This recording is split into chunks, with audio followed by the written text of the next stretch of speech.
தேவனுடைய பரிசுத்த நாமத்திற்கு மகிமை உண்டாவதாக. சிலுவையில் இயேசு கிறிஸ்து பேசின 7 வார்த்தைகள், சிலுவையில் பூத்த 7 ஆவிக்குரிய மலர்கள். மன்னிப்பு, மன்னிப்பின் வார்த்தை. பிதாவே, இவர்களுக்கு மன்னியும், தாங்கள் செய்வது இன்னதென்று அறியாதிருக்கிறார்களே. லூக்கா 23:34. இரண்டாவது ரட்சிப்பு, ரட்சிப்பின் வார்த்தை. லூக்கா 23:43. இன்றைக்கு என்னுடனே கூட பரதேசில் இருப்பாய்.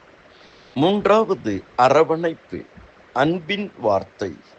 யோவான் 19:26-27. அதோ உன் மகன், இதோ உன் தாய். நான்காவது அங்கலாய்ப்பு, ஏக்கத்தின் வார்த்தை. என் தேவனே, என் தேவனே, ஏன் என்னை கைவிட்டீர்? மத்தேயு 27:46. ஐந்தாவது தபிப்பு, தபிப்பின் வார்த்தை. யோவான் 19:28. நான் தாகமாய் இருக்கிறேன். ஆறாவது வார்த்தை அர்ப்பணிப்பு, வெற்றியின் வார்த்தை. எல்லாம் முடிந்தது. ஏழாவது வார்த்தை ஒப்புவிப்பு.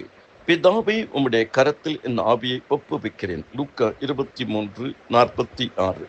இயேசு கிறிஸ்து சிலுவையில் பிதாவே என்று ஆரம்பித்து பிதாவே என்று முடிக்கிறார்.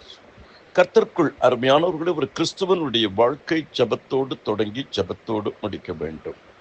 கர்த்தர் தாமே உங்கள் ஒவ்வொருவரையும் அபரிமிதமாக ஆசீர்வதிப்பாராக. ஜெபியுங்கள், வேதம் வாசியுங்கள், தியானியுங்கள், கர்த்தருடைய வார்த்தைக்கு கீழ்ப்படியுங்கள், நன்மை செய்யுங்கள், ஊழியம் செய்யுங்கள், ஆசீர்வாதமாய் வாழுங்கள். வாழ்க எல்லா வளமுடனும். ஆமென்.